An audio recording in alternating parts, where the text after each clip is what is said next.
Have you ever felt the cold sting of betrayal just when the world seemed at its darkest? Imagine standing on a rain-slicked curb, clutching the hand of a frail 70-year-old woman, while the only home you've known for a decade locks its doors against you. This isn't just a story of heartbreak. It is a mystery that begins with a cruel eviction and ends with a life-changing discovery that left an entire city breathless. Today we delve into the life of Elena, a woman whose kindness was mistaken for weakness, and the day she was discarded like trash by the very people she called family. But the real shocker isn't just her sudden poverty. It's the heavy, weathered leather bag she found abandoned in a bus station locker but 3 days later. A bag containing $5 million in cash. Where did it come from? Was it a miracle? Or was it a trap set by someone watching her every move? As we peel back the layers of this strange case, you'll realize that in the shadows of this quiet town, nothing is as it seems. Who would leave that kind of money for a woman who had nothing left? And more importantly, why was she chosen? Elena had always been the backbone of the Miller household. For 10 years she had woken up before dawn to prepare meals, scrub floors, and care for her mother-in-law, Martha, who suffered from worsening dementia. Elena's husband, Julian, was a man of cold ambitions and even colder silences.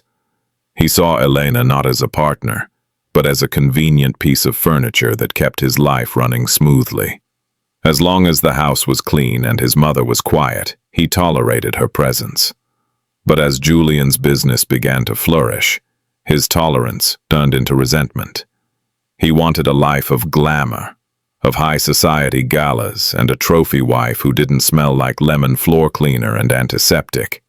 The tension had been building for months, a silent storm brewing behind the heavy oak doors of their suburban mansion. Elena felt it in the way he avoided her eyes, the way his sisters whispered and giggled whenever she entered a room, and the way the household budget was suddenly slashed until she was struggling to buy fresh fruit for Martha. The breaking point came on a Tuesday evening, a night when the air was thick with the scent of approaching rain. Julian arrived home later than usual, his face set in a mask of rigid indifference. His sisters Sarah and Claire were already there, sitting in the living room like vultures waiting for a signal. Without a word of greeting, Julian threw a stack of legal papers onto the coffee table. He told Elena, in a voice as flat as a dial tone, that he was filing for divorce. But it wasn't just a divorce. He claimed the marriage was built on a foundation of financial manipulation on her part. He had spent months fabricating a paper trail to show she had been skimming from his accounts. He didn't just want her gone. He wanted her penniless and disgraced. And the cruelest blow of all, he was throwing his own mother out with her. He claimed Martha was too much of a burden for his new life, and that since Elena loved her so much, she could be the one to figure out how to keep her alive. Elena stood there, her heart hammering against her ribs like a trapped bird. She looked at Martha, who was sitting in her wheelchair, confused and clutching a tattered knitted shawl. Unaware that her own son was discarding her, Elena didn't cry. The shock was too deep for tears. She gathered what little she could, a suitcase of clothes, Martha's medication, and a few old photographs, while Sarah and Claire watched with smirks, making comments about how the charity case was finally leaving. They pushed them out into the drizzle, the heavy front door clicking shut with a finality that felt like a guillotine blade. With no money in her pocket and a bank account that Julian had frozen, Elena led Martha to a nearby bus station, the only place they could stay dry. They spent the first night on a hard plastic bench, Elena staying awake to watch over the sleeping elderly woman, wondering how they would survive the week, let alone the rest of their lives. The bus station was a liminal space, filled with the desperate and the drifting. Elena felt like a ghost among ghosts.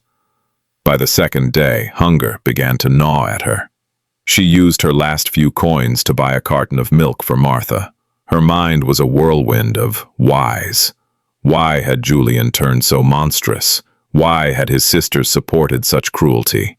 She felt a deep sense of injustice, but also a strange, growing spark of resilience. She was no longer a servant in a house where she wasn't wanted. She was free, even if that freedom looked like a cold station floor. It was on the third day that the mystery truly began. An elderly man dressed in a suit that looked decades out of style approached her. He didn't say a word, but he handed her a small rusted key with a tag that bore the number 402. Before she could ask him anything, he disappeared into the crowd of commuters. Elena stared at the key.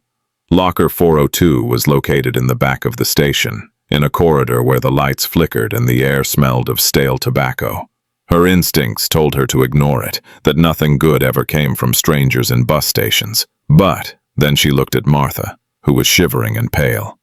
She needed a miracle. Elena walked to the locker, her hands trembling as she inserted the key.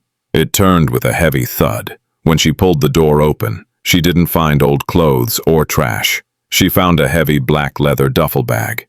It was so heavy she had to use both hands to pull it out. She took it back to their bench, shielded from view by a row of vending machines, and slowly unzipped it. Her breath caught in her throat. Neatly stacked bundles of $100 bills filled the bag to the brim. It wasn't just a few thousand, it was a fortune. As she stared at the money, 1,000 questions raced through her mind. Was this drug money? Was it a test? She looked around frantically, expecting the police or a gunman to jump out from behind the pillars. But the station remained indifferent.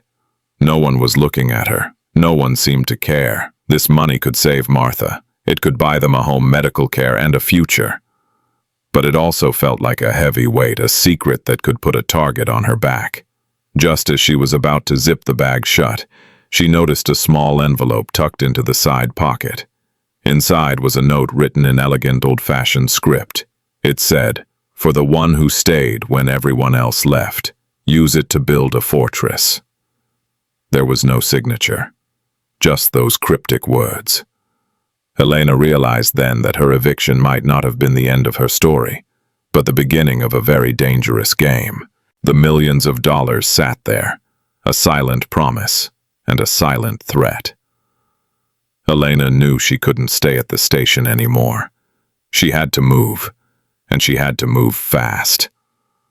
She bundled Martha into a taxi, her heart racing as she watched the bus station disappear in the rearview mirror. She checked into a modest hotel on the outskirts of town, paying in cash from the bag, her hands shaking as she handed over a $100 bill. For the first time in days, they had a warm bed and a locked door. But as she sat on the edge of the bed watching Martha sleep, the weight of the situation began to sink in. Someone knew her, someone knew her situation, and someone had given her $5 million. Was it a guardian angel, or was it someone who wanted to use her for something much darker? As we look at Elena sitting in that hotel room, surrounded by more money than she ever dreamed of, we have to wonder about the people she left behind. Julian and his sisters think they've won. They think they've discarded a nuisance. They have no idea that the woman they threw out in the rain is now wealthier than all of them combined. But money of this magnitude always comes with a history, and usually that history is written in blood. Elena is safe for tonight, but the mystery of the leather bag is only just beginning to unfold. Who was that man at the station? And what did he mean by build a fortress? The journey from the streets to the heights of power is never a straight line, and Elena is about to find out that her enemies are much closer than she thinks. Before we move on to what Elena did next, and how she started her silent revenge against the family that betrayed her, I want to hear from you. This story is just getting started, and there are many players on the board. Who do you think was the mysterious man at the bus station, and why did he choose Elena to receive this staggering amount of money? Elena sat motionless on the edge of the hotel bed, the ticking of the wall clock echoing the frantic rhythm of her heart. Under the dim yellow light, the black leather bag lay open, revealing stacks of pristine, crisp $100 bills. $5 million. The figure was far beyond the imagination of a woman who had spent years counting pennies to make ends meet. She looked over at Martha, her mother-in-law, who was drifting in a fitful sleep, occasionally mumbling Julian's name in her dreams. A wave of sorrow washed over Elena, quickly followed by a cold, hard resolve. Julian could strip her of her dignity. He could throw her out of her home, but he could never take away the compassion she held for this woman. But the golden question remained. Who had given her this gift? And was it a lifeline or a gilded cage? The next morning, instead of succumbing to fear, Elena acted with a clarity that surprised even herself. She knew that an abrupt display of wealth would draw unwanted attention. She needed a plan, a fortress, just as the note had suggested. Her first move was to hire a private ambulance to transport Martha to an elite care facility under an assumed name. She paid for 6 months of premium care in advance using cash, claiming she had received an inheritance and wanted her mother to have the best medical attention without being disturbed. Seeing Martha tucked into a soft bed with 24/7 medical staff finally allowed Elena to breathe. Now, she was alone with the money and a burning desire for justice. While Elena was quietly rebuilding her world, the atmosphere at the Miller estate was one of celebration. Julian and his sisters, Sarah and Claire, popped champagne, laughing at the expense of the woman they had discarded. Julian believed he had finally purged his life of a nuisance and was preparing to bring his new socialite mistress into the home. He had no idea that the private investigators he had hired to tail Elena, hoping to find more evidence of her supposed theft, had lost her trail completely after the third night at the bus station. Elena's disappearance caused Julian a flicker of unease, not out of concern but out of fear that she might still hold some corporate documents that could damage his reputation. He ordered his staff to find that low-life woman at any cost, unaware that she was already miles ahead of him. As for Elena, she didn't hide. She transformed. She cut her long frayed hair into a sharp modern bob and traded her worn-out clothes for elegant high-end pieces that commanded respect. She used a small portion of the cash to hire a high-profile lawyer through a series of anonymous intermediaries. She needed to know the truth about the money. After a week of deep investigation, the lawyer returned with a shocking discovery. The money was entirely clean. It had been withdrawn from a dormant trust fund established 30 years ago, and the only authorized recipient was whoever held the key to locker 402. This meant the benefactor had been waiting for someone like her, or perhaps specifically for her, for decades. Elena decided to use the funds to hit Julian where it hurt most, his business. She began investing in the very sectors Julian dominated, real estate and logistics, operating through a shell company based offshore. With a sharp intellect that had been suppressed by years of domestic servitude, Elena quickly spotted the cracks in Julian's empire. He was a man of shortcuts and greed. She began buying up his company's bad debts and negotiating with his disgruntled suppliers. Slowly, like a spider weaving a web, she started to surround his assets. She didn't just want him bankrupt. She wanted him to feel the sting of being betrayed by the very systems he used to crush her. One afternoon, sitting in a luxury cafe across from Julian's corporate headquarters, Elena watched her ex-husband walk out with a beautiful young woman. They looked smug and invincible. Elena took a slow sip of her espresso, her eyes cold behind designer sunglasses. She wondered how Julian would react if he knew that the mysterious billionaire currently devaluing his stock was the same woman he had pushed into the rain. Her revenge wouldn't be a loud confrontation or a messy scene. It would be a total collapse of the status and power he worshipped above all else. However, amidst her planning, the image of the man at the bus station haunted her. She hired a specialist to track his identity from the grainy CCTV footage she had surreptitiously acquired. One detail stood out. The man wore a silver ring engraved with a phoenix rising from the ashes. It was the crest of a noble family that had supposedly disappeared from the region years ago. This discovery opened a new rabbit hole. Was Elena's past, or perhaps Martha's history, linked to a legacy she knew nothing about? Why would a shadow from the past choose her to inherit such a fortune? Every night, Elena returned to her secure hotel suite, opened the bag, and reread the note. "Build a fortress!" She understood now that the fortress wasn't just made of money, but of influence and protection for those who couldn't protect themselves. She began using her wealth to anonymously fund shelters for abandoned women, creating a network of support that she never had. Rumors of a guardian angel began to circulate in the city's lower circles. Julian heard these stories too, but he dismissed them as urban legends. He was too arrogant to believe that a charity case like Elena could ever rise from the ashes. But every game has its dangerous variables. One evening, as Elena was leaving the hospital after visiting Martha, she noticed a black sedan following her. It wasn't Julian's car. These followers were professional, keeping a precise distance. It seemed the $5 million hadn't just brought her wealth. It had awakened old ghosts that the benefactor had been trying to outrun. Elena accelerated, her heart racing but her hands steady on the wheel. She knew there was no going back now. This war had expanded far beyond a personal grudge against Julian Miller. Elena wondered if the man at the station was a savior, or if he had simply passed a curse onto her shoulders. Was the money a reward for her kindness, or was it a down payment for a battle she hadn't signed up for? The more power she gained, the more she felt the chilling wind of isolation. She remembered the look in Martha's eyes during a rare moment of lucidity.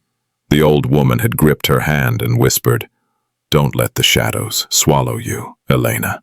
But, in a world of predators, can one stay clean when their hands are covered in mystery money? Friends. Elena is standing at a dangerous crossroads. On one side is the sweet taste of revenge against her husband, and on the other is a group of professional shadows hunting the source of her wealth. Who do you think is in that black sedan, and what is their connection to the man with the phoenix ring? The black sedan didn't follow her to the hotel. It peeled away at the last second, disappearing into the labyrinth of the city's industrial district. Elena sat in her parked car for a long time, the engine clicking as it cooled, her eyes darting to the rearview mirror. She realized then that her life as a victim had officially ended, but her life as a target had just begun. She wasn't just a woman with a bag of money anymore. She was a player in a game whose rules she didn't yet understand. To protect herself and Martha, she needed more than just a hotel room and a lawyer. She needed information. She needed to know why Julian's mother, Martha, had been so easily discarded by her own son, and if there was a deeper reason why that mysterious man had approached her specifically at the bus station. The next day, Elena went to the city archives.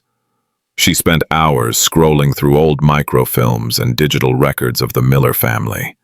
She discovered something that made her blood run cold. Julian wasn't Martha's only child. There had been an older brother, Gabriel, who had allegedly died in a boating accident 25 years ago. Gabriel was the visionary, the one who had built the foundation of the Miller wealth, while Julian had been the pampered, resentful younger sibling. According to the old news reports, Gabriel's body was never recovered. The family had held a closed-casket funeral and moved on within months. Elena looked at the grainy photos of Gabriel and saw a familiar spark in his eyes, a look of fierce protection that reminded her of how Martha used to look at her before the dementia took hold. As she dug deeper, Elena found a connection between the Phoenix ring and the company Gabriel had started. It was his personal seal. A theory began to form in her mind, one so wild she almost dismissed it. Could the man at the bus station be Gabriel? Had he survived all those years ago, hiding in the shadows, watching his brother dismantle his legacy and mistreat their mother? If so, why now? Why come forward only when Elena and Martha were at their lowest point? The money wasn't just a gift. It was a weapon. Gabriel, or whoever the man was, had given her the means to finish a war he couldn't fight himself. Elena's focus shifted back to Julian. Through her shell company, she began a short squeeze on Julian's main construction project. a massive luxury pier development that was already over budget. She bought the land surrounding the access roads, effectively landlocking his project. Without those roads, he couldn't bring in heavy machinery. Julian was furious. He spent millions trying to find out who Astria Holdings was, never dreaming that Astria was the Greek goddess of justice, and that the CEO was the woman who used to iron his shirts. He was hemorrhaging money, and his sisters Sarah and Claire were starting to panic as their monthly allowance were cut. One evening, Elena received a phone call on the burner phone she had purchased. The voice on the other end was raspy, distorted by a modulator. "You're doing well, Elena," the voice said, "but Julian is a cornered rat, and rats bite when they're trapped. Look into the Blackwood account if you want to see how he really paid for that mansion." Before she could respond, the line went dead. The Blackwood account. She had heard Julian mention that name once in a hushed, terrified conversation with his lawyer years ago. She had been dusting the bookshelves, and he had looked at her with such vitriol that she had hurried out of the room. She spent the night tracing the digital footprints of Julian's offshore dealings. The Blackwood account wasn't just a tax haven. It was a laundering front for some very dangerous people. The kind of people who didn't care about divorce papers or corporate law. Julian had been skimming from them to fund his lavish lifestyle, thinking he was clever enough to never get caught. Elena realized she held a thermal detonator in her hands. If she exposed the account, Julian would go to prison, or worse. But it would also put a spotlight on the Miller name, potentially affecting Martha's security and Elena's own new identity. Meanwhile, Julian's desperation led him to a dark place. He called a meeting with a fixer, a man known only as Silas. Julian told Silas that someone was sabotaging his business, and he suspected it was an inside job from one of his competitors. He showed Silas a photo of Elena, telling him she was a former employee who might have stolen sensitive data. He wanted her found and silenced to ensure she couldn't talk to the authorities. Julian was so blinded by his own arrogance that he truly believed Elena was the weak link in his failing empire, rather than the architect of its destruction. Elena, sensing the walls closing in, moved Martha to an even more secure secret location. A private estate she had purchased in the countryside, outfitted with top-tier security. She sat with Martha in the garden, the elderly woman's eyes momentarily clear. Martha reached out and touched Elena's cheek. "The phoenix only rises after the fire has consumed everything," she whispered. Elena froze. How did Martha know about the phoenix? Was her dementia a veil, or was she more aware of the family secrets than anyone had ever realized? As the sun began to set, Elena received a text message from an unknown number. It was a photo of her entering the city archives earlier that day. Underneath the photo was a single sentence. "You aren't the only one digging." The black sedan was back, and this time it was parked right outside the gates of her new estate. Elena stood up, her heart cold. She wasn't just fighting Julian anymore. She was caught between the man who gave her the millions and the ghosts he was running from. She realized that to win, she couldn't just stay in her fortress. She had to go on the offensive. The stakes were no longer just about money or revenge. It was about survival. Elena walked back into the house, opened the black leather bag, which was still half full of cash, and took out a smaller burner phone. She dialed the only number she had found in Gabriel's old files. As the phone rang, she looked at her reflection in the glass door. The tired, broken wife was gone. In her place was a woman who was ready to burn the world down to protect what was left of her family. The mystery of the Miller family is deeper than a simple divorce. With a hidden brother, a secret account, and a professional fixer on her trail, Elena is walking a tightrope. Do you think the voice on the phone was Gabriel? Or is there another player in this game we haven't met yet? And what do you think is hidden in the Blackwood account that has Julian so terrified? The phone line crackled with static, a hollow sound that seemed to bridge the gap between the living and the dead. No one answered Elena's call to the number in Gabriel's files, but the silence itself felt heavy with meaning. She realized that the fortress the note mentioned wasn't just a physical place, it was a state of mind. She had to become untouchable. As the black sedan sat outside her gates, its headlights off like the eyes of a predator, Elena didn't call the police. She knew the police could be bought by men like Julian.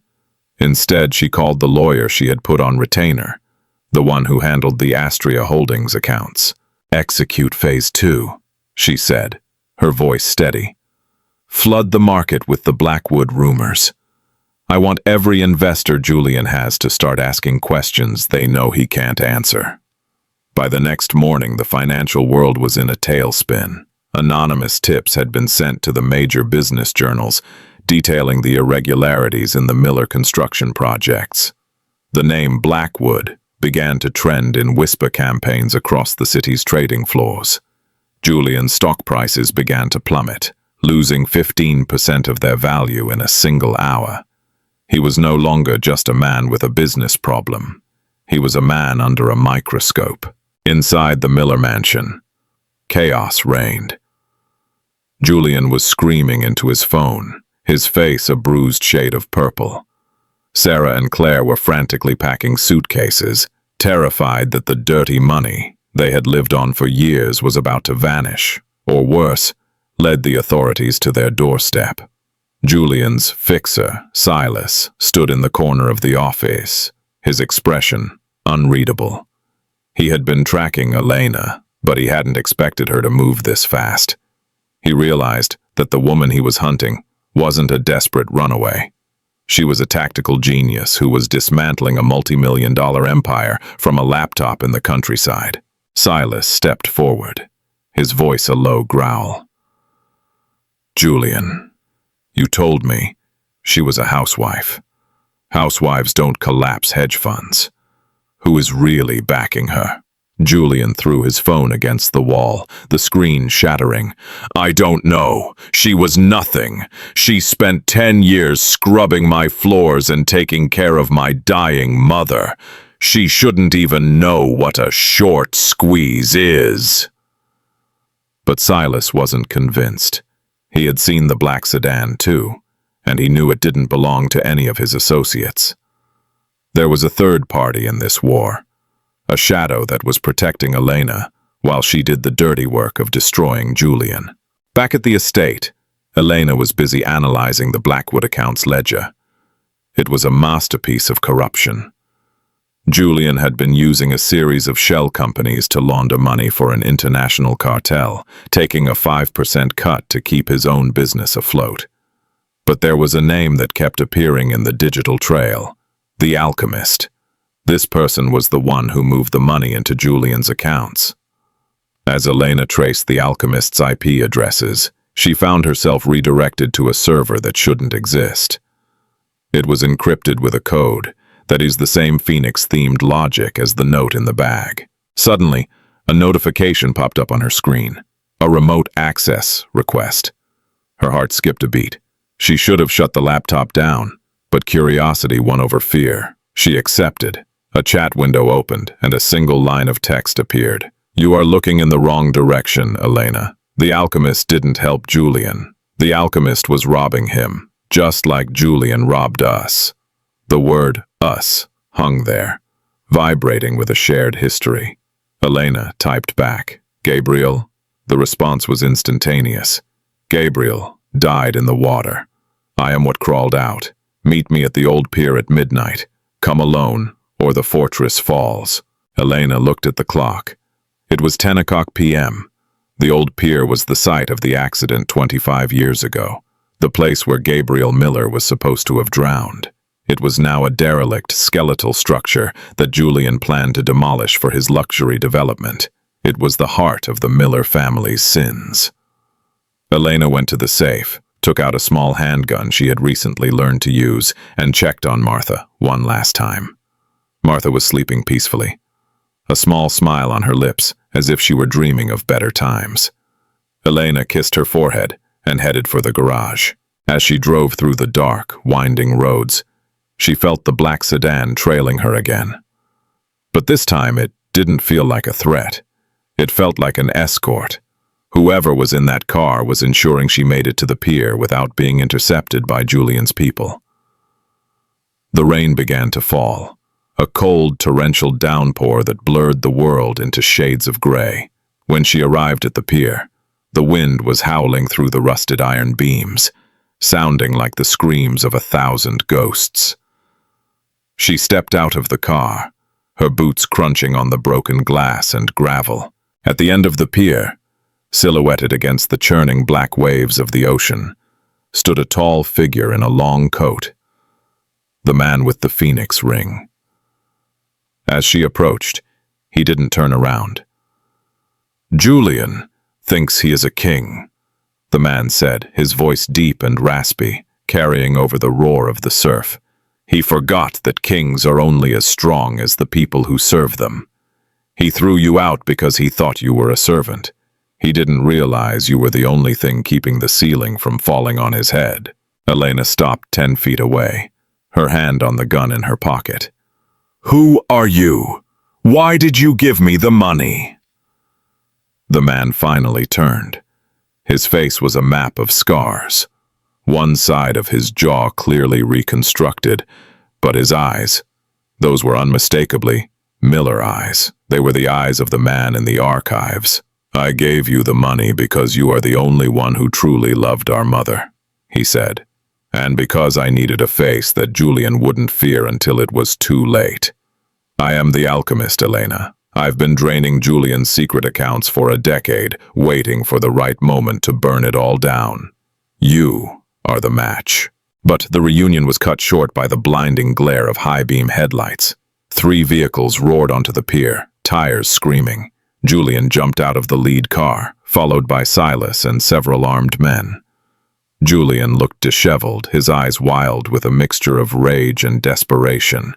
He hadn't seen the man in the long coat yet. He only saw Elena. "You think you can ruin me?" Julian shrieked. "I gave you everything.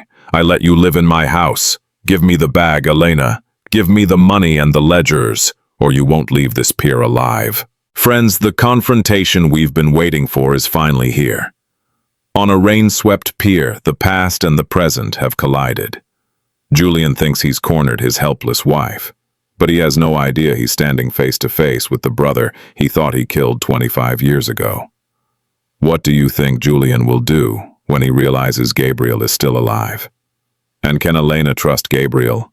Or is she just a pawn in a much bigger game of sibling rivalry? The wind roared across the pier, whipping Elena's hair across her face as she stood between the 2 brothers, one a ghost from the past and the other a monster of the present. Julian took a step forward, the light from the car headlamps casting his shadow long and jagged across the wet wood. He still hadn't looked at the man standing behind Elena. His eyes were fixed on her with a predatory intensity. "You always were a quiet thing, Elena," Julian sneered, his voice dripping with contempt. "I thought you were submissive. I thought you were grateful. But you're just a thief. You took what belongs to the Miller family, and I want it back." Before Elena could speak, the scarred man stepped into the light. The effect was instantaneous. Julian froze, his mouth hanging open, the color draining from his face until he looked like a corpse. The gunman behind him shifted uneasily, sensing the sudden shift in the air. "The Miller family," the man in the coat said, his voice like grinding stones. "You haven't been a Miller since the day you cut the fuel line on my boat, Julian. You're just a squatter in a house, built on my blood." Julian's knees buckled. "Gabriel," he whispered, his voice cracking. "No, you're dead. I saw the wreckage. I saw the fire." Gabriel smiled, a twisted, terrifying expression on his scarred face. "Fire doesn't always kill, brother. Sometimes it just tempers the steel. I spent years in a clinic across the border rebuilding my face and my life, while you played king with the scraps I left behind. I watched you. I watched you neglect our mother.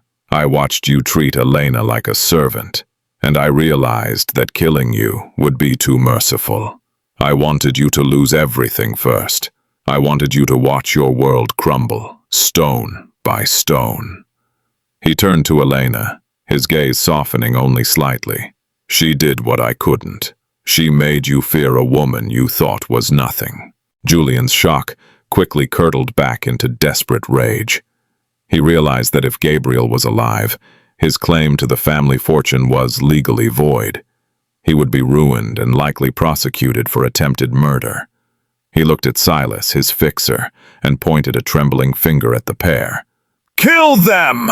Julian shrieked. "Kill them both! I'll pay you double, triple! Just finish this!" But Silas didn't move. He was looking at the black sedan that had followed Elena. 4 men stepped out of it, armed not with handguns, but with tactical rifles. They were professionals, and they were clearly on Gabriel's payroll. Silas, a man who knew when the odds were against him, slowly raised his hands. "The contract is over, Miller," Silas said coldly. "I don't die for a sinking ship." Panic took over Julian. He lunged toward Elena, thinking he could use her as a shield or a bargaining chip. But Elena was no longer the woman who cowered in the kitchen. As Julian reached for her, she stepped aside with a grace she had learned in her new life of independence and brought the heavy handle of her handgun down on his wrist. Julian let out a pathetic wail, clutching his arm and falling to the rain-soaked planks. She stood over him, looking down at the man she had once loved and served, and felt nothing, no hate, no pity, just a profound sense of closure. "It's over, Julian," she said quietly. "The police are already at the mansion. The Blackwood evidence was sent to the Federal Bureau an hour ago." Gabriel stepped forward, his heavy boots thudding near Julian's head. "You thought you were a genius laundering money for the cartel," Gabriel said. "But you were just their errand boy, and now that the accounts are empty, because I emptied them, they're going to be looking for someone to blame. The police are the least of your worries." Julian's eyes widened with a new kind of terror. He knew the people he worked for didn't accept failure, and they certainly didn't accept the loss of $5 million. He looked up at his brother, then at his wife, realizing that they had orchestrated his downfall together, a silent alliance formed across years of suffering. The rain began to let up, leaving a heavy, oppressive mist hanging over the water. Gabriel's men moved in, zip-tying Julian and the remaining guards. Gabriel turned to Elena, the moonlight catching the silver phoenix on his ring. "The money I gave you was only a fraction of what he stole," Gabriel told her. "Keep it. Consider it back pay for a decade of service and for taking care of Martha when her own son wouldn't. But you need to leave tonight. Julian's business partners won't be far behind. They'll come for anyone with the Miller name." Elena looked at the dark horizon. She had $5 million. Her mother-in-law was safe in a private estate, and her tormentor was broken at her feet. But Gabriel's words chilled her. This wasn't just a story of a wife getting her revenge. It was a story of a deep-seated war that was far from over. Gabriel wasn't just a savior. He was a man who had lived in the dark for 25 years, and that kind of darkness changes a person. "Where will you go?" she asked him. Gabriel looked at the churning waves where he had almost died all those years ago. "Into the shadows, Elena. That's where the alchemist belongs. But remember, a phoenix only stays in the air if it keeps moving." As Gabriel's men began to clear the pier, Elena walked back to her car. She looked at Julian one last time, a broken, sobbing man being dragged away into the night. She felt a strange sense of emptiness. She had her fortress, but the world outside was still full of wolves. She drove away, the headlights cutting through the fog, heading back to the one person who still knew the real Elena, Martha. But as she drove, she noticed a flickering light on her dashboard, a new message on her encrypted phone. It wasn't from Gabriel. It was a video file titled, "What Martha Never Told You." The car slowed as Elena's heart skipped a beat. She pulled over to the side of the road, the silence of the countryside pressing in on her. She opened the file. It was a grainy recording from a security camera in the Miller household, dated just days before Julian threw her out. In the video, Martha wasn't acting confused or frail. She was standing in the study, talking to someone off camera, her voice sharp and commanding. She was giving instructions on how to transfer the $5 million. She wasn't the victim. She was the architect. Everything Elena thought she knew about the last week was shifting. If Martha was the one who arranged the money, then what was her relationship with Gabriel? And why had she pretended to have dementia for all those years? Was Elena a beloved daughter-in-law, or was she a carefully chosen tool in a much larger family vendetta? What do you think is Martha's true role in this mystery? And is she really as innocent as she seems? Elena sat in the darkened car, the blue light from her phone screen illuminating her shocked expression. The video played on a loop. Martha, the woman she had bathed, fed, and protected, was standing tall, her eyes piercing and intelligent. In the recording, Martha spoke into a phone with a cold authority that rivaled Julian's at his peak. "The girl is ready," Martha had said. "She has the heart for it. Julian has proven himself a failure. Trigger the transfer to locker 402. It's time to bring Gabriel home." The realization hit Elena like a physical blow. She wasn't just a lucky survivor. She was a project. Martha's dementia hadn't been a tragedy. It had been a mask. It was the perfect hiding place. No one suspects a senile old woman of moving millions of dollars or orchestrating the downfall of a corporate empire. Julian had treated his mother like an object to be discarded, never realizing he was being outplayed by the very woman he thought he was bullying. Elena felt a surge of conflicting emotions: betrayal, awe, and a deep, unsettling fear. If Martha was the puppet master, then every moment of their shared struggle had been scripted. Elena drove the rest of the way to the country estate in a daze. The fortress she had bought now felt more like a cage. When she entered the house, the air was still and smelled of lavender and antiseptic. She walked toward Martha's room, her footsteps echoing on the hardwood floors. She found the elderly woman sitting in a high-backed chair by the window, watching the moon. Martha didn't look like a patient anymore. She looked like a queen awaiting a report from the front lines. "You're back," Martha said, her voice no longer shaky. She didn't turn around. "And Julian?" Elena stood at the door, her hand tightening around her phone. "Julian is gone, Martha. Gabriel's men took him. The police are at the mansion. But you already knew that, didn't you?" Martha finally turned, a small, knowing smile playing on her lips. "I knew Gabriel wouldn't fail. He was always the stronger of my sons. Julian was a mistake of nature, greedy, short-sighted, and cruel. He needed to be purged from the family legacy." Elena stepped into the room, her voice trembling with anger. "And me? Was I just a mistake of nature too? You let me suffer. You let me believe we were starving and homeless. You watched me cry in that bus station while you had $5 million waiting in a locker." Martha stood up, walking toward Elena, with a steady gait that betrayed her supposed frailty. She took Elena's hands in hers. Her grip was surprisingly strong. "I didn't let you suffer for nothing, Elena. I needed to know if you were loyal to the person or the power. If I had told you the plan, you would have been an accomplice. By keeping you in the dark, I made you a witness, a victim, and that is a shield no lawyer can pierce." Martha explained that the Miller fortune had originally come from her side of the family, the Phoenix line, and that she had spent decades protecting it from the predatory instincts of her own husband, and later, Julian. She had faked the dementia when she realized Julian was planning to institutionalize her to seize her remaining shares. Gabriel hadn't died in that accident. Martha had helped him disappear, knowing that Julian would eventually try to kill him. They had been waiting for a catalyst, someone inside the house who could act as their eyes and ears without being suspected. "You were the perfect choice, Elena," Martha whispered. "You are kind, but you have a core of iron. I chose you for Julian because I knew he would eventually reveal his true nature to you. And I knew you would be the only one who could truly destroy him from the inside. The money in that bag isn't just a gift. It's your dowry into a different kind of life. A life where you are never the victim again." Elena pulled her hands away, feeling a chill.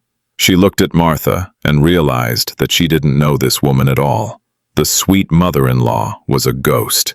This strategist was the reality. But before Elena could process this, a loud alarm began to blare from the estate's security system.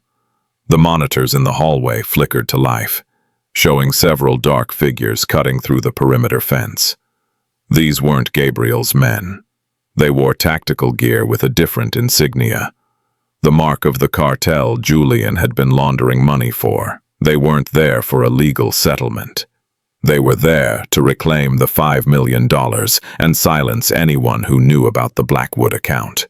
"They're here," Martha said, her face hardening. She didn't look afraid. She looked annoyed, as if a minor pest had entered her garden. She walked over to a bookshelf, pulled a specific volume, and a hidden wall panel slid open. Inside was a communication array and a small arsenal. "Elena, you wanted to know if you were a tool. Tonight, you choose to be a tool or a partner. Gabriel's 10 minutes away. But these men will be in the house in 2. Take the weapon. Protect the fortress." Elena looked at the handgun on the table, then at the monitors. She saw the men approaching the front door with a battering ram. Her old life, the life of the submissive wife, the caregiver, the woman who prayed for miracles, was officially dead. She realized that Martha was right about one thing. In this world, you are either the hunter or the prey. She picked up the weapon, her fingers finding the safety catch with a muscle memory she didn't know she possessed. "I'm not doing this for the Miller legacy," Elena said, looking Martha in the eye. "And I'm not doing it for you. I'm doing it because I'm never going back to that bus station." Martha nodded, a glint of genuine pride in her eyes. "Good. Then let's show them why you don't mess with the women of this house." The front door splintered with a deafening crash, and the lights in the house went black. Elena stepped into the shadows, her heart hammering, waiting for the first intruder to cross the threshold. The story has taken a dark and complex turn. The woman we thought was the victim's burden has turned out to be the master of the game. Do you think Elena can ever truly trust Martha again? Or is she just replacing one master for another? And what will happen when Gabriel arrives to find Elena holding the line herself? The estate was plunged into a suffocating darkness, lit only by the rhythmic red pulse of the backup security lights. Elena pressed her back against the cold marble wall of the foyer, the weight of the handgun in her palm feeling heavier than the $5 million ever had. She could hear them. The heavy rhythmic thud of tactical boots on the hardwood, the static hiss of radio headsets, and the low, muffled commands of men who killed for a living. These were the ghosts of Julian's greed, the cartel's cleaners, and they didn't care about the family drama between a scarred brother and a vengeful mother. They wanted their ledger, and they wanted blood. From the shadows of the study, Martha's voice came as a sharp, crystalline whisper. 3 in the front, 2 flanking the kitchen. They think they're entering a house of women. Let them keep that delusion until the very last second. Elena realized Martha was watching the thermal feed on a handheld tablet. The elderly woman moved with a predatory grace that made Elena's skin crawl. How many years had Martha spent pretending to be a frail, forgettable invalid, while sharpening her mind for a moment like this? The first intruder stepped into the foyer, his suppressed submachine gun sweeping the darkness in a slow, lethal arc. Elena's breath hitched. Her heart was a drum in her ears, threatening to give her away. She remembered the nights she had spent crying over Julian's cruelty, the nights she had sat on that bus station bench feeling like a speck of dust. That version of Elena was a ghost. She squeezed the trigger, just as the intruder's light beam grazed her shoes. The crack of the gunshot was deafening in the enclosed church. The man collapsed without a sound, the red light reflecting off his tactical visor. "One down," Martha's voice drifted through the dark, eerily calm. "Move to the library, Elena. The flanking team is breaching the terrace." Elena didn't have time to process the fact that she had just taken a life. The adrenaline was a tidal wave, washing away her hesitation. She scrambled through the darkness, her senses heightened to a point of painful clarity. She reached the library just as the glass doors shattered. Two figures lunged through the shards. Elena fired again, but these men were faster. She dove behind a heavy oak desk as bullets shredded the leather-bound books above her head. Dust and paper filled the air like a macabre snowstorm.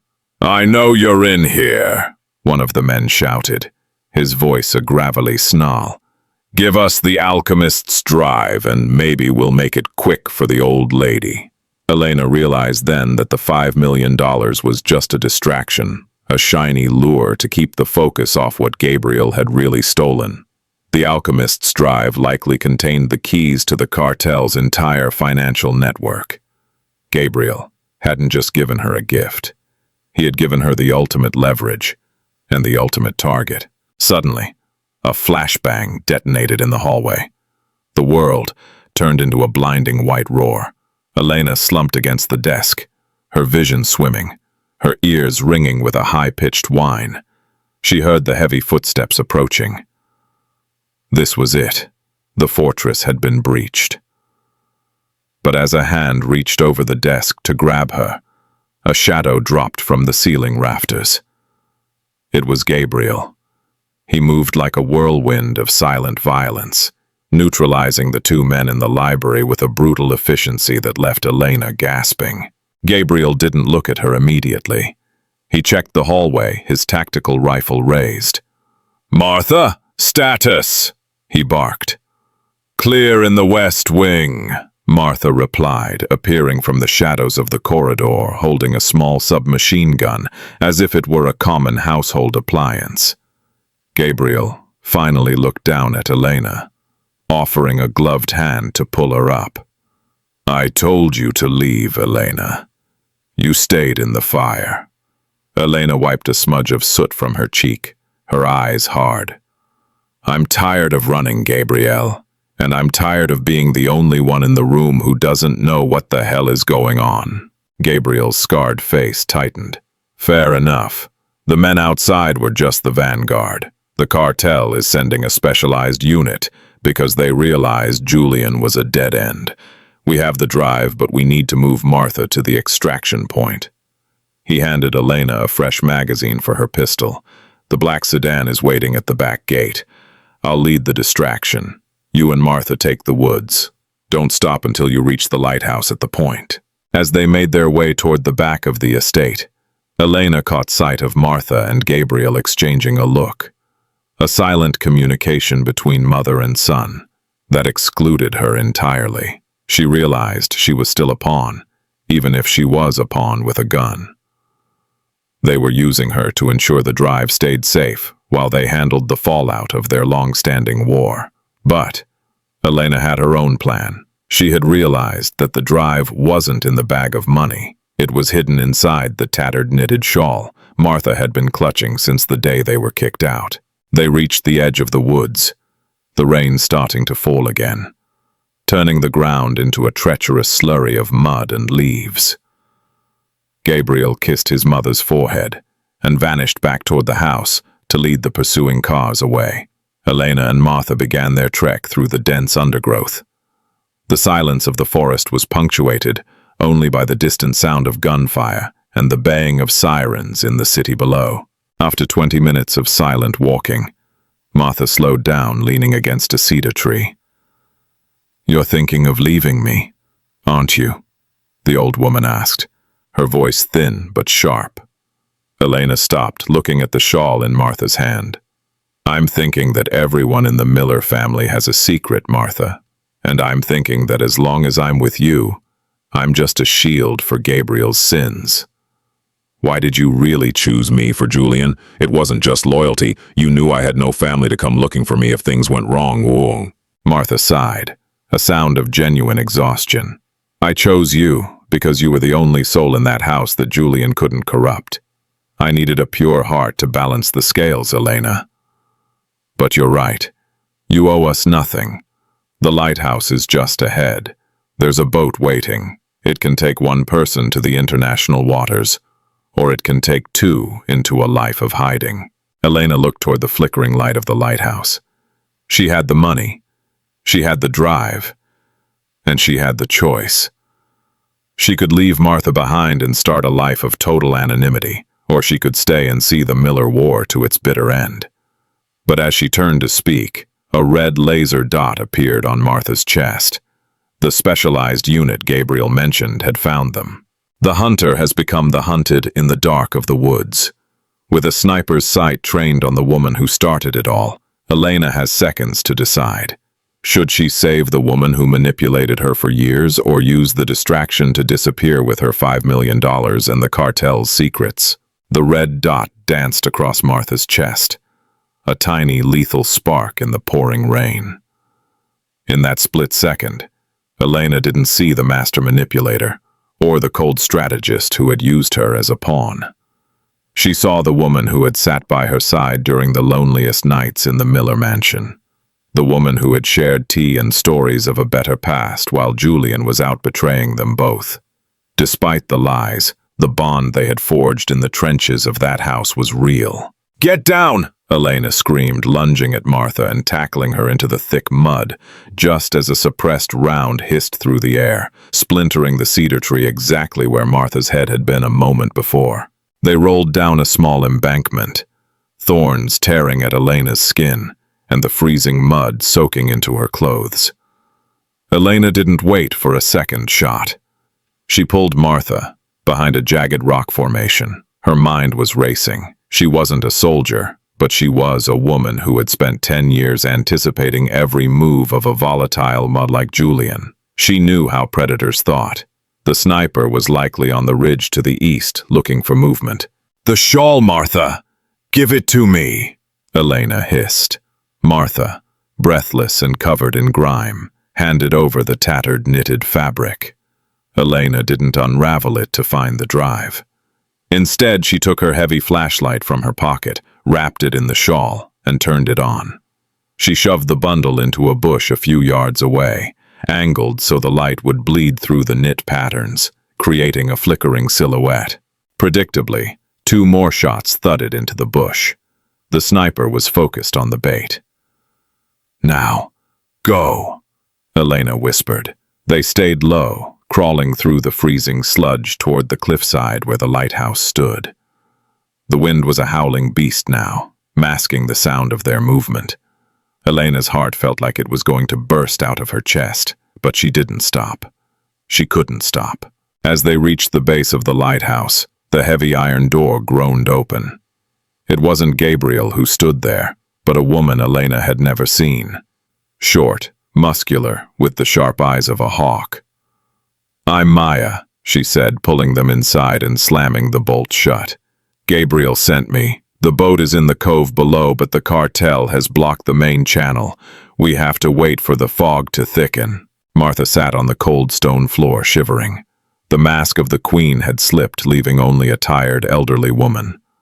She looked up at Elena, her eyes filled with a strange mixture of remorse and admiration. "You saved me," Martha whispered. "After everything I did, why?" Elena checked her handgun, her movements mechanical. "Because I'm not a Miller, Martha. I don't throw people away when they stop being useful. But don't think for a second that we're even." Maya was busy at a radio console, her brow furrowed. "Gabriel is pinned down at the estate. He's causing a hell of a distraction, but he can't hold them forever. And there's more. The Blackwood account. It wasn't just laundering. It was a hit list. Julian was brokering contracts for high-profile assassinations. That drive you're carrying, Elena, it's not just money. It's the names of every client and every target in the last 5 years. That's why they won't stop. They can't let that data reach the light of day.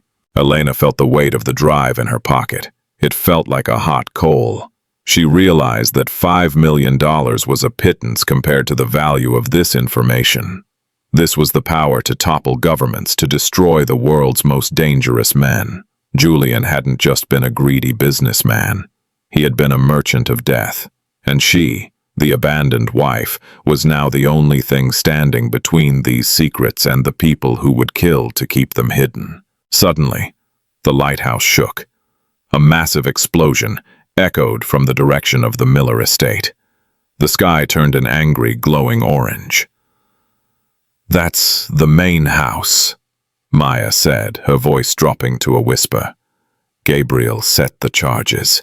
He's burning it all down." Elena felt a pang of grief for the house where she had spent a decade, even if it was a prison. It was the end of an era. The Miller legacy was literally turning to ash. But the danger was far from over. The sound of a helicopter began to throb in the distance, the rhythmic thwack, thwack, thwack of the blades drawing closer. The cartel wasn't just sending ground troops anymore. They were bringing in the heavy hitters. They were going to level the lighthouse. "We have to get to the boat now!" Maya yelled over the rising wind. They began the treacherous descent down the internal spiral staircase to the sea cave below. Martha was struggling, her breath coming in ragged gasps. Halfway down, the lighthouse window shattered as the helicopter's searchlight swept across the tower. "Elena," Martha grabbed her arm, her voice urgent.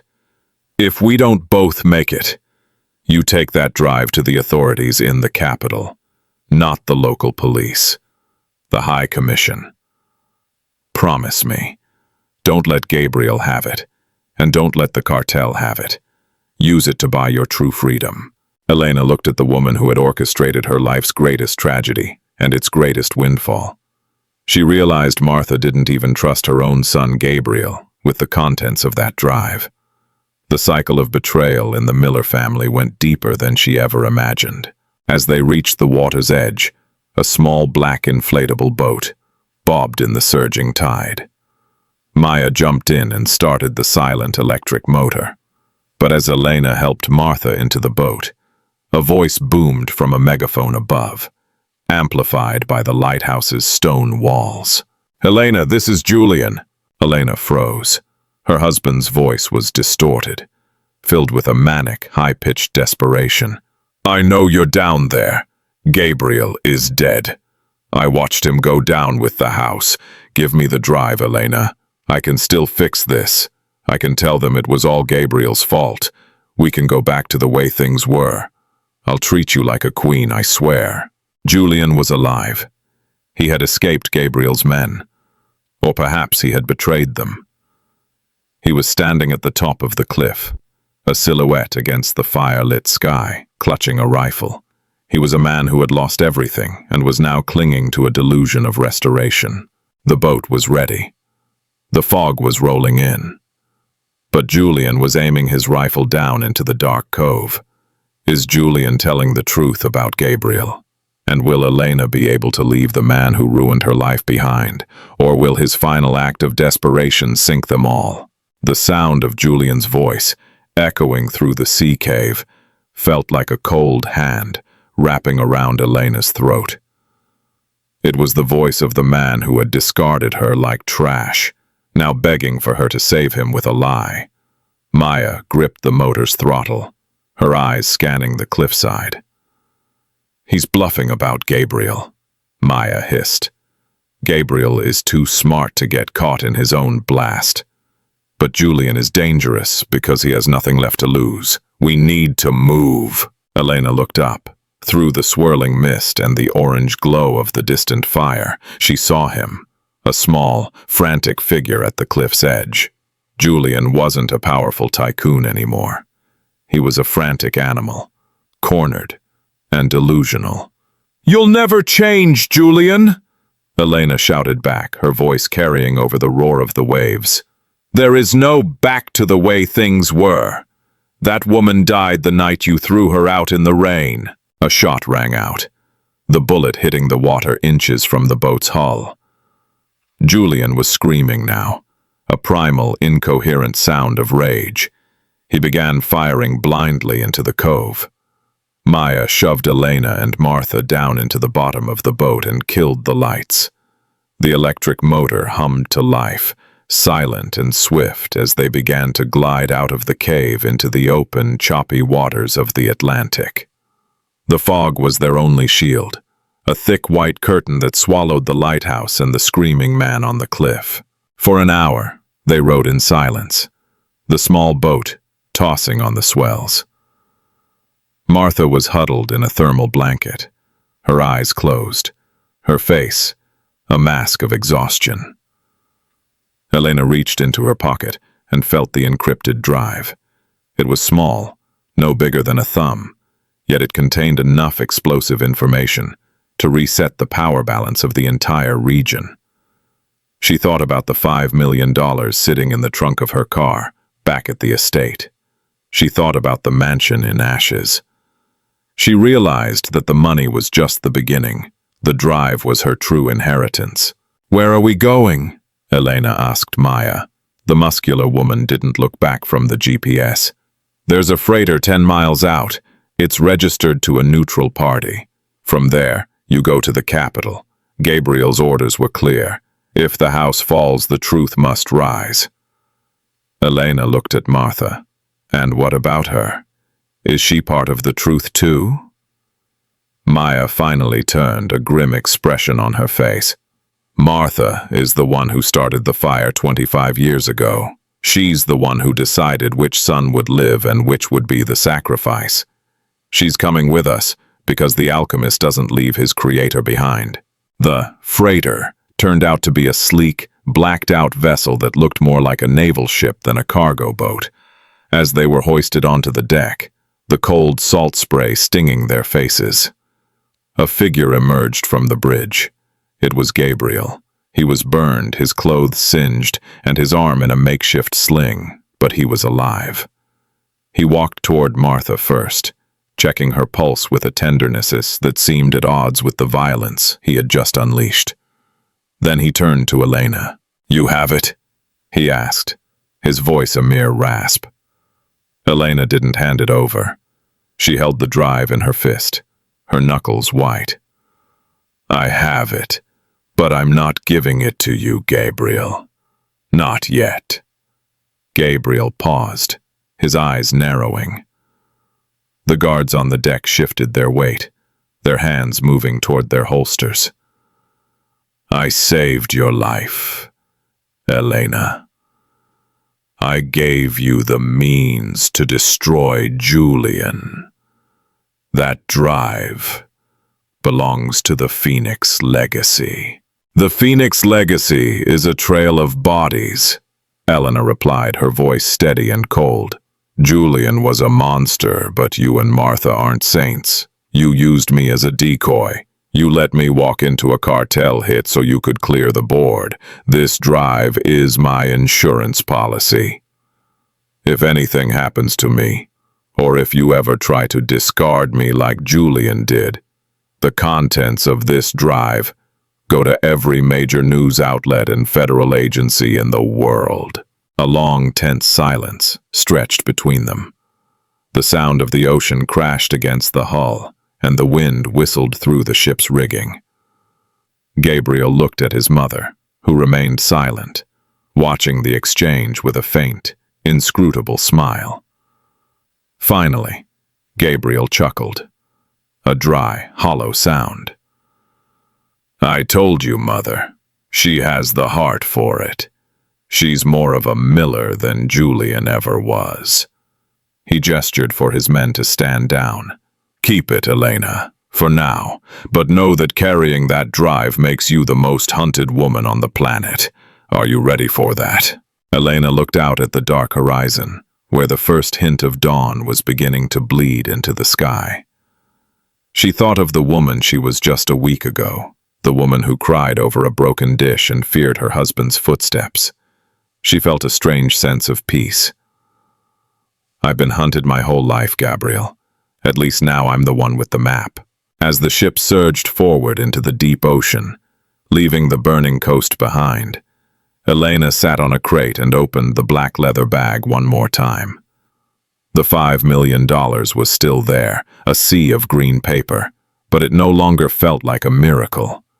It felt like a down payment. She pulled out her phone and saw one last message from an unknown number. It was a photo of a small, quiet house in a country she didn't recognize, with a garden full of blooming flowers. The caption read, "The fortress is waiting, but the gates are only open for the brave."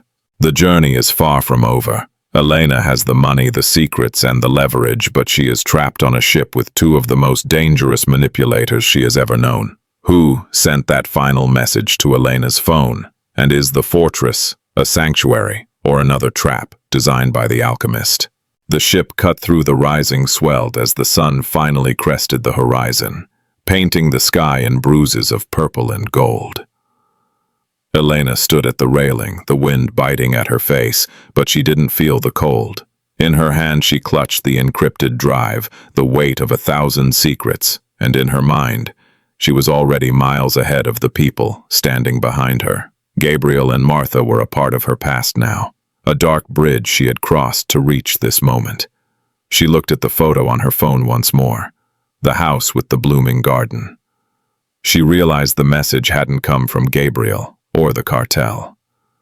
The metadata hidden in the image bore a digital signature she recognized from her days of filing Julian's old personal taxes, her own father's initials. A man who had disappeared when she was a child, leaving her to a life of struggle. The layers of the Miller conspiracy were deep, but the layers of her own life were deeper still. "We're entering international waters," Gabriel said, stepping up beside her. He looked older in the morning light, his scars more pronounced. "You have a choice, Elena. We can go to the capital and dismantle what's left of the cartel together, or I can have a smaller boat drop you at a port of your choosing. You have the money. You have the drive. You could disappear." Elena turned to him, her expression unreadable. "I'm not disappearing, Gabriel, and I'm not playing your game. I'm going to start my own." She realized that Martha and Gabriel had spent their lives reacting to the shadows.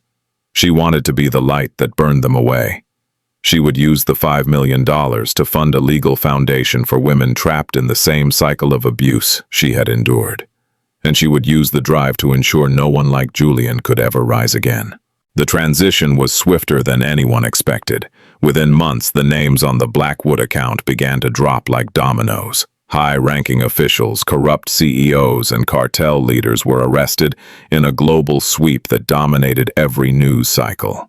Julian Miller, found hiding in a derelict basement near the docks, was sentenced to life without parole, not just for his financial crimes but for the attempted murder of his own brother and mother. Sarah and Claire, stripped of their stolen wealth, were forced to find the very low-level jobs they had once mocked.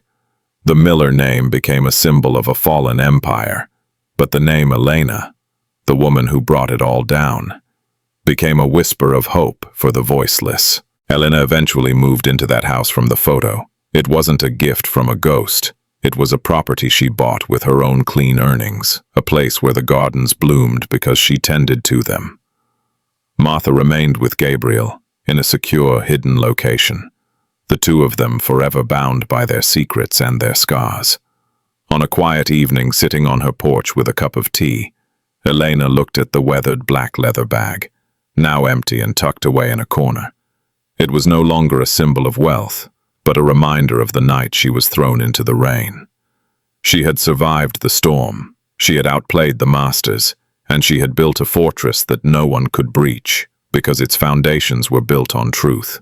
Her story is a testament to the fact that kindness is not a weakness, and silence is often just the gathering of a storm. From a penniless daughter-in-law to the architect of a new justice, Elena proved that when you lose everything, you are finally free to become anything. The $5 million bought her a head start, but her courage bought her a life.